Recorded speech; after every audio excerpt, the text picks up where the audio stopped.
Bombshell emails directly from Jeffrey Epstein and Ghislaine Maxwell confirmed Donald Trump not only lied, not only knew about Epstein's underage sex trafficking of girls, but likely personally participated and spent hours, likely alone, with one of the victims. We're gonna go through and analyze the actual emails because they are gobsmacking. I have spent the last 17 years in my own prison. Jeffrey and all the co-conspirators did to me. I was raped repeatedly. I was raped 3 times a day sometimes. And yes, Ghislaine must die in prison. Now, Sarah Ransom wasn't Jeffrey Epstein's only victim, but she might have been the one who said it best. Because for nearly 2 decades, the story of Jeffrey Epstein has been one of power, privilege, and silence. He built a network that preyed on vulnerable and protected the powerful. Epstein is now dead, and he never had to face his accusers in court. Maxwell is in a minimum security prison without offense and is negotiating with the Justice Department for a sweetheart deal of her own. But the truth about who else was involved has never been fully told. But this week, new emails surfaced, some written before Donald Trump ran for president. These emails show Epstein and Maxwell talking about Trump and at least one victim at Epstein's house. So the question isn't just what Epstein did, it's what Donald Trump knew, when he knew it, and what he did in response. And now, most importantly, what Trump did with the victim. Now, this week, House Democrats, for the first time, have released written proof that Epstein and Maxwell discussed Donald Trump and a victim by name. Now, the first email is from 2011. In it, Epstein tells Maxwell, quote, "I want you to realize that dog that hasn't barked is Trump. Victim spent hours at my house with him. He has never once been mentioned, police chief, etc. I'm 75% there." To which Maxwell replied, quote, "I've been thinking about that." Now, these messages, written before Trump ever entered politics, suggest that there was more between them than has ever been publicly admitted. Now, let's really think about the wording here. Quote, "I want you to realize that dog that hasn't barked is Trump. Victim spent hours at my house with him." But let's break this down. Hours. They spent hours. The victim, an underage sex trafficked girl, spent hours with Trump at Epstein's house. There's only so many things that this could mean. It's not like Trump is known for his pithy conversation. And Trump's past behavior with underage girls and women in general is spotty at best. Then there's the dog that didn't bark. In context, it's clear it means that Epstein is surprised that Trump hasn't been implicated given how dirty he is. He spent hours with this one particular victim. And lest there be any doubt about how dirty Donald Trump actually is, in another released email from 2018, Epstein says, quote, "You see, I know how dirty Donald is. My guess is that non-lawyers, NY biz people have no idea what it means to have your fixer flip." And in context, when you identify these specific individuals, it implies that they spent time alone together.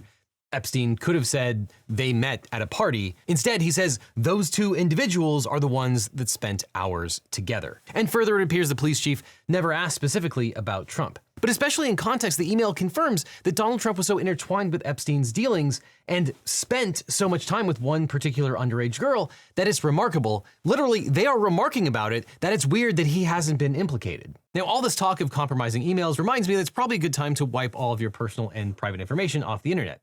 Your cell phone number, home address, email address, private social media accounts, and tons of sensitive data are shockingly easy to purchase by anyone online. But you can fight back and take control of your private information by signing up for today's sponsor, Incogni.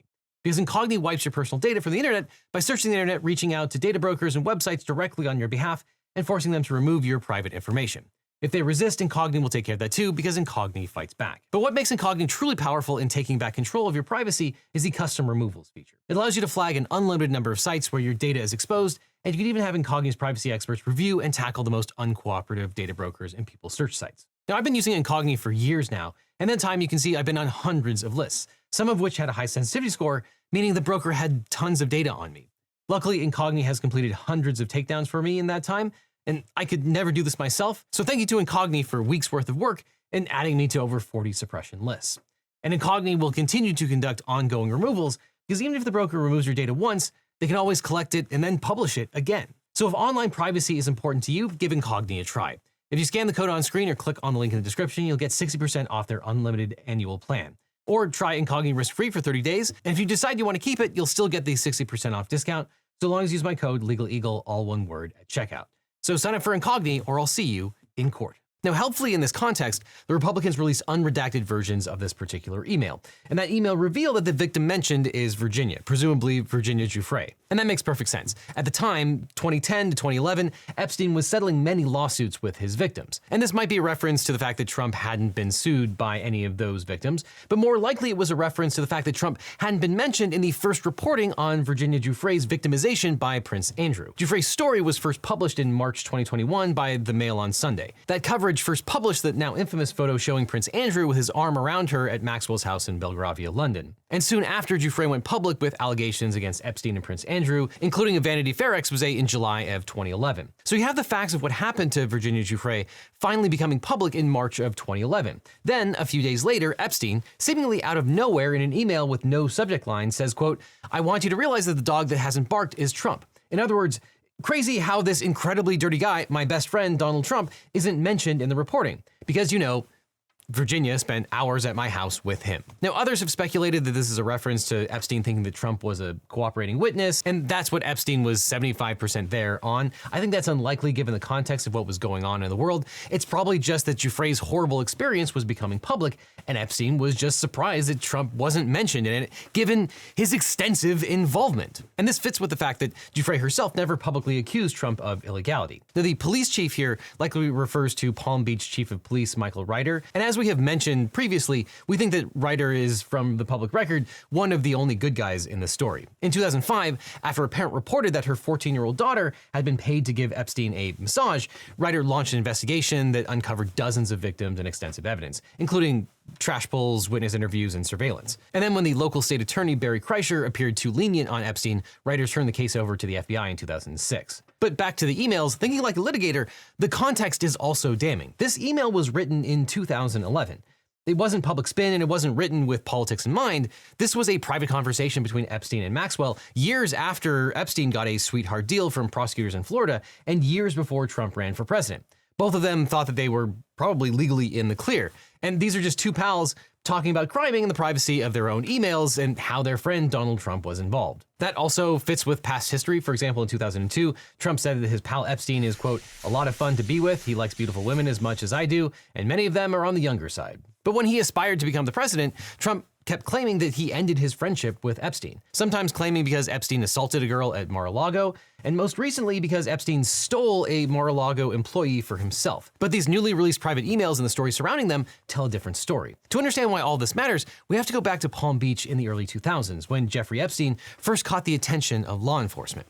The allegations against Maxwell and Epstein were horrifying. Underage victims said Maxwell gained their trust, transported them to Epstein properties around the world, and then groomed them to participate in sex acts with Epstein and powerful, wealthy men. As Liz Dye explained on this channel, Epstein had hundreds of millions of dollars, but no one was quite sure how he earned this money. Epstein had a philanthropic organization that he used to amass goodwill and connections with prominent people and institutions around the world. He owned a private island, multiple luxury homes, and 2 private jets. And his nonprofit was later revealed to be a tool for image management and tax avoidance, especially after his 2005 arrest in Florida for sexually abusing underage girls. One accuser told the Miami Herald that Epstein was preying on 14-year-old girls who were basically homeless. Another victim said he tried to rape her, and victims said that Maxwell acted as his pimp, getting close to vulnerable girls, even preying on them at summer camp, and then introducing them to Epstein. Despite credible accusations from dozens of survivors, Epstein was able to plead guilty in 2008 to soliciting a minor for prostitution instead of serial sex abuse of minors. And Epstein's legal team included famous Harvard law professor Alan Dershowitz and former special counsel Ken Starr. And a non-prosecution agreement brokered between Epstein's lawyers and then U.S. Attorney Alex Acosta has been called a sweetheart deal that let a serial child predator get away with a slap on the wrist. Now, what does this have to do with Donald Trump? Well, plenty. Jeffrey Epstein and Donald Trump used to socialize with each other between the 1990s and the early 2000s. In 2002, Trump said, quote, "I've known Jeff for 15 years, terrific guy. He's a lot of fun to be with. It is even said he likes beautiful women as much as I do, and many of them are on the younger side, no doubt about it. Jeffrey enjoys his social life." Now, it appears Epstein was once a member of Mar-a-Lago, but at some point the two had a falling out. According to court documents filed by some of Epstein's accusers, Epstein was banned from the property for assaulting an underage girl. Now, bizarrely, Trump has never verified that assertion. And victim Virginia Giuffre said that she was working as a spa attendant at Mar-a-Lago in 2000 when she was approached by Maxwell about giving Epstein massages. Now, notably, Giuffre has never implicated Trump. However, others did. In early November 2016, a woman who went by the pseudonym Katie Johnson sued Trump, alleging that he raped her at an Epstein house party in 1994 when she was 13 years old. Now, Trump has always denied those allegations, and Johnson dropped the case after receiving death threats. But Trump has floated 3 different stories about how his friendship with Jeffrey Epstein ended. The first is that he saw Epstein behaving inappropriately toward a girl at the club and kicked him out. The second is that Epstein competed with him on a real estate deal, and that ended their friendship. And then this summer, Trump had a news story. Epstein poached a girl on his staff from the Mar-a-Lago spa, and that soured their friendship. Stole as if she were Trump's property. I think she worked at the spa. I think so. I think that was one of the people, yeah. He stole her. And by the way, she had no complaints about us, as you know. Now, if that's true, that could be another reference to Virginia Giuffre, and some have pointed to the fact that Giuffre never implicated Trump as an exoneration of Trump. But that's contradicted by the fact that in 2011, when Giuffre's story was first coming out, Epstein found it so remarkable that while people were talking about Giuffre, Trump hadn't been mentioned at that point. But it also seems strange for Donald Trump, who at that point was a legitimate TV star and a putative self-reported billionaire, ostensibly running several businesses, to have been intimately aware of these staffing challenges faced at the Mar-a-Lago spa. But apparently, he was. I have a great spa, one of the best spas in the world at Mar-a-Lago. And people were taken out of the spa, hired by him. Now, Virginia Giuffre's posthumous memoir was released last month, and in the book, Giuffre said she never witnessed Trump abusing anyone. But Giuffre was just one of the hundreds of Epstein's victims. To date, the Epstein estate has paid more than $171 million to over 150 women. And the scale of the trafficking was enormous. Now, knowing all that, and knowing that people are suspicious about Trump's connections to Epstein, you might think that Trump would go out of his way not to link himself to the world's most notorious living sex trafficker. But you'd be wrong, because Trump can't seem to bring himself to condemn Ghislaine Maxwell. I just wish her well, frankly. I've met her numerous times over the years, especially since I lived in Palm Beach, and I guess they lived in Palm Beach. But I wish her well, whatever it is. I don't know the situation with Prince Andrew. Now, he said that after Maxwell was arrested for sex trafficking minors. And as we talked about back in July, the Wall Street Journal reported that Trump contributed a lewd drawing to a book celebrating Epstein's 50th birthday. And his response was to send his personal lawyer and now second in command of the Department of Justice, Todd Blanche, to interview Ghislaine Maxwell in prison. And during that meeting, Maxwell denied her crimes, blamed the victims, and described Trump as a perfect gentleman. And at the time, Maxwell was housed at FCI Tallahassee, a low-security prison. But soon after Blanche's visit, she was transferred to FPC Bryan, a minimum security camp with no perimeter fence, a level where sex offenders are rarely placed without special approval. And that raises an obvious question. Was the interview a quid pro quo? As in, Maxwell clears Trump and someone clears her transfer. And will President Trump pardon or commute her sentence? We just don't know. There are rumors that he's contemplating at least commuting her sentence. But that's not the only potential sweetheart deal in this whole affair. Because despite all the evidence gathered by the police and FBI, in 2008, U.S. Attorney Alex Acosta, who had been appointed by George W. Bush, effectively let Epstein off the hook. He negotiated a secret non-prosecution agreement in 2008 that protected Epstein and his alleged co-conspirators. Acosta's office had identified 36 underage victims and drafted a 53-page indictment, but Epstein secured what the Miami Herald later called the deal of a lifetime. Epstein pleaded guilty to 2 state prosecution charges and served just 13 months in county jail with daily work release. Investigators said the evidence showed Epstein hosted underage sex parties for affluent men. However, the agreement also granted immunity to any unnamed potential co-conspirators. Now, a federal judge later found the deal was illegal because Acosta did not consult the victims before agreeing to it. And to be clear, deals like this basically don't happen. Federal prosecutors just don't hand out blanket non-prosecution agreements in child sex trafficking cases, let alone ones that purport to protect unnamed third parties. Lawyers who reviewed the deal said they had never seen anything like it. But even more baffling, when Trump was elected president in 2016, he appointed Acosta as Secretary of the Department of Labor. Now, we don't know if there were prior ties between Trump and Acosta, but we do know that when Acosta proposed as Trump's Secretary of Labor an 80% budget cut to the International Labor Affairs Bureau, the division that funds programs to combat child and human trafficking and forced labor, Congress was outraged, and that contributed to Acosta's eventual demise. Because when the Miami Herald story broke, Acosta resigned. And at the time, Trump was worried about Acosta, quote, I feel very badly actually for Secretary Acosta because I've known him as being somebody that works so hard and has done such a good job. I feel very badly about that whole situation. Now, in litigation, the best way to find out that someone is lying is that their testimony contradicts the written documentary evidence, especially emails and texts. And this 2011 email makes it obvious that Ghislaine Maxwell lied to Todd Blanche when he visited her in prison. What she told Blanche was exactly what now President Trump would want to hear. She claimed that she only saw Trump and Epstein together in public, never in private. I believe I only ever saw them in social settings. I don't recall any private settings. And at that point, Blanche jumps in to help her emphasize the settings were social. Did you ever observe, you said that have you seen there's photographs, public photographs of Mr. Epstein and President Trump together? Yes. And there's photographs of, I think you're in some of the photographs as well. Those all appear to be social settings. Yes. Maxwell then said she had never seen Trump in Epstein's house. That's my memory, if there were social settings. I don't know Epstein's, if he had, whatever the nature of the president's friendship, if you will, or however you want to define that with Epstein, I was never witness.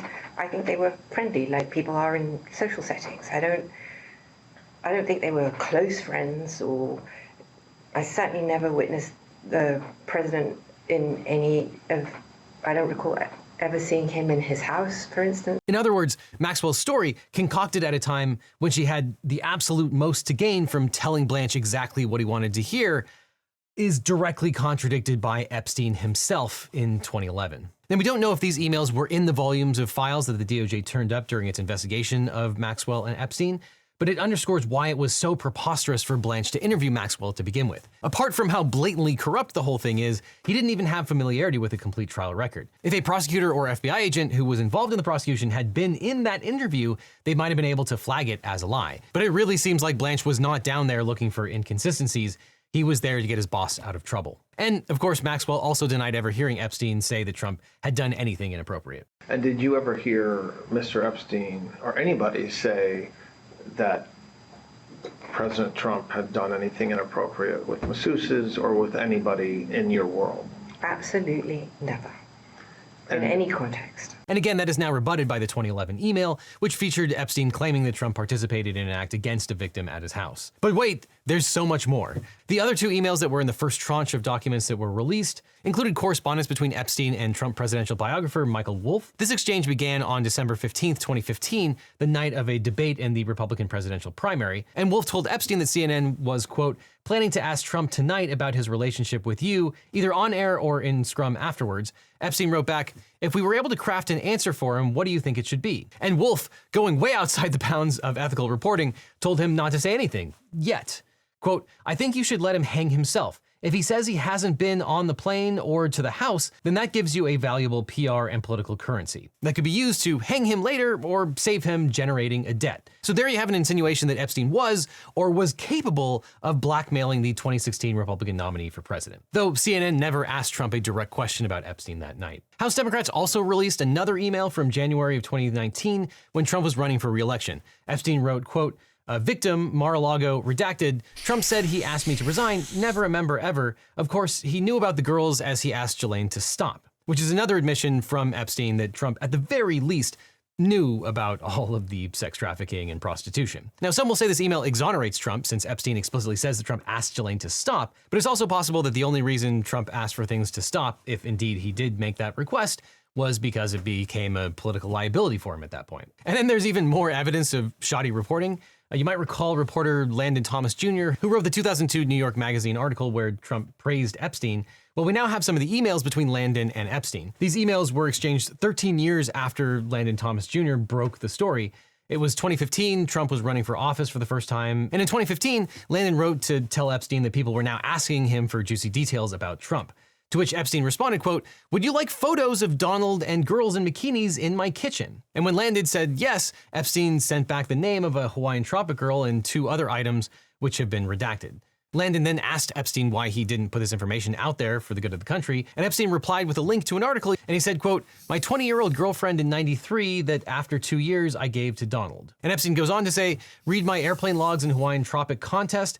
have them ask my houseman about Donald almost walking through the door, leaving his nose print on the glass as young women were swimming in the pool. So this is all probably going to get worse before it gets better. We can be certain that more information will come out now that the House Oversight Committee released an additional 20,000 pages of documents it obtained from the Epstein estate. Landon worked for the New York Times and many other media outlets at the time, and he had all this information directly from Epstein, and yet he sat on it for all of this time. And it's also come to light that Landon, the reporter who was tipping off Epstein and who Epstein offered to give photos to, was fired from the New York Times for soliciting money from Epstein. It's also unclear exactly when Trump and Epstein had a falling out, but there is a 2017 email in which a person, possibly a victim, we don't know, is at Epstein's house trying to get in and says, quote, "I don't want to come early and find Trump in your house."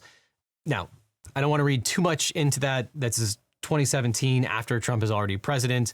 That one very well could be a joke, but we don't know exactly when Trump and Epstein had a falling out. And we don't have time now, but there are also extensive emails between Steve Bannon and Epstein in 2018. 2018! So the big question now is, did Trump commit a crime against an adult or minor based on the Epstein emails? Now, we don't know yet, but consider these aren't even the Epstein documents that Republicans want to keep from becoming public. There's likely more, including the rumored pictures of Trump with underage victims. And bizarrely, the White House has been meeting with congresspeople to try to kill the discharge petition related to the releasing of the rest of the files, which could be seen as part of an ongoing criminal cover-up. And certainly these suspicious interactions and preferential treatment between the DOJ and Ghislaine Maxwell look worse by the minute. So you can bet that there will be more. I just wish everyone had access to the same kind of legal support that Trump has. Now, after I started this channel, every week I'd get hundreds of comments and emails from viewers who are dealing with legal problems. And they'd ask, "Can you help me find a lawyer? How do I know if this attorney is any good?" And there's a massive gap in our justice system. It's that people don't know how to find the right lawyer for their specific situation.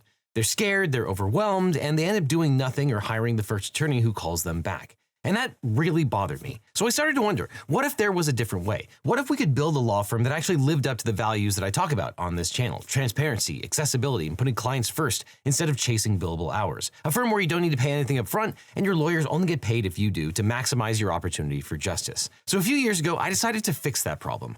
I decided to start my own personal injury law firm. And honestly, it wasn't an easy choice. But I realized I was in this unique position. I had this platform, this community, and the experience. Not to get rich, trust me, there are easier ways to make money than starting a law practice. But we did it because access to justice shouldn't be a luxury. Because finding the right legal representation shouldn't feel like playing Russian roulette with your future. And when you work with my firm, you're not just getting a lawyer. You're getting a team that understands that behind every case is a real person with real stakes. If we can't represent you, or you're in a state where we don't practice, we'll take the time to try to match you with an attorney in my personal network of lawyers. A national network of some of the best lawyers in the country who actually specialize in what you're going through, located right where you are, not just whoever happens to be available. So if you're dealing with a personal injury, a car crash, a data breach, sexual harassment, a social security or workers' comp issue, give us a call at the number on screen or click on the link below. Now, I can't represent everyone that watches this channel. I wish I could, but what I can do is make sure that when you need legal help, you have somewhere to turn to that you can trust. So whether it's me handling your case or the incredible attorneys we partnered with, you'll get the same principles of honesty and education that we bring to every video. And if you're dealing with a legal issue and you're not sure where to start, check out the link in the description. Let's have a conversation about how we can help you find not just a lawyer, but the right lawyer for your situation. Because at the end of the day, that's what this is all about, making sure that when life gets complicated, you don't have to face it alone. Which is why when you need a lawyer, you don't just need a legal team, you need the Eagle team.